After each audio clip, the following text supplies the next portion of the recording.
Hi, I'm Tim. Welcome to Watchbox, and thanks for logging on. If you love this watch, email me, tmosso at thewatchbox.com. It's in the description below, the purchase and pricing email question line for your questions about buying this or any watch you see here on Watchbox Reviews. Email tmosso at thewatchbox.com. Today we're discussing the 69-piece Platinum 2017 FP Journe Vagabondage III, the Vagabondage III, the third in a series that started back in 2005, all of them tonneau-shaped with no dial-side branding, and this one being effectively a world premiere with all 60 of the seconds in jumping fashion. It's a jump hour, jump second power reserve in platinum.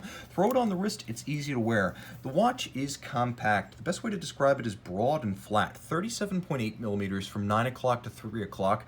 The watch measures 45.3 millimeters from lug to lug, and then it's slim in profile, only 8 millimeters thick. The timepiece has a 19 millimeter spacing between the lugs, and I can recommend it for a wrist as small as 13.5 centimeters circumference. It's so compact it can really wear on any wrist, no matter how small, but it's substantial with an all-platinum case and a solid rose gold movement.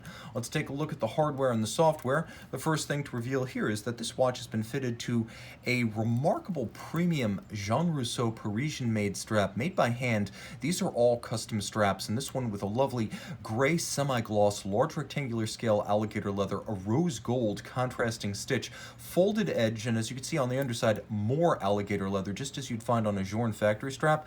The small scale gator on the bottom ensures that this strap is more expensive than standard with calfskin on the bottom, but the calfskin strap on the underside doesn't last as long, so having gator top and bottom makes a more expensive strap that lasts longer. This watch deserves as much. Journe rarely fits deployment clasps on its watches. Here, not only do you get a matching platinum buckle, but you get a folding buckle, deployment clasp, media blasted on the inside, polished everywhere else, security against droppage while donning or removing at bedside. The original Vagabondage was designed using a movement allegedly created for a Cartier Tortue that never happened. That largely defined the shape of the original and thus the shape of the second and third models as well. You can see there's a polished bevel that flanks the top of the case, polished flanks, rounded off minimalist lug profiles, and you have the characteristic Journe double dimple knurled style crown with satin finish vertical on the bezel flanking the dial. You have FP Journe's characteristic dial side bolts, black polished, as you'll find on just about every FP Journe watch, save a few notable exceptions, but it's almost expected that you will have screws on the dial of a Journe watch these days.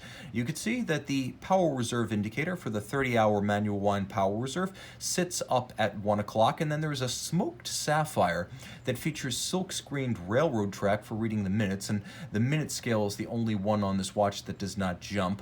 And then you can see there's actually considerable visibility of the movement and the underlying mechanisms below the smoked sapphire.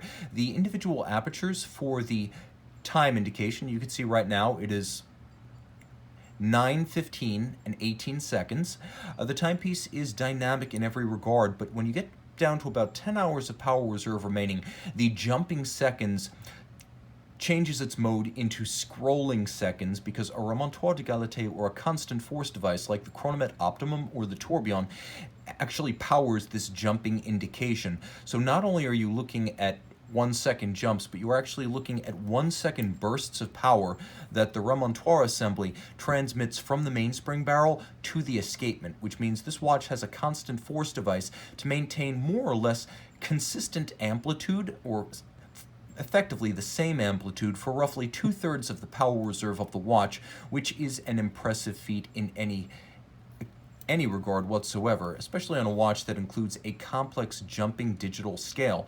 So you have the Remontoir, you have the jumping seconds, you have the jumping minutes, you have the power reserve, and you have a movement that is comprised entirely of gold. Also properly shaped and sized for the case, the mark of a true manufacturer. Now with a gold movement and a platinum case, the watch does weigh quite a bit. The mass is substantial. It is also handsomely made. As you can see, there is a mirrored bevel on the edge of the bridge. There is a set of linear Côte de Genève across the bridges, perfectly aligned, engine-turned perlage on the base plate.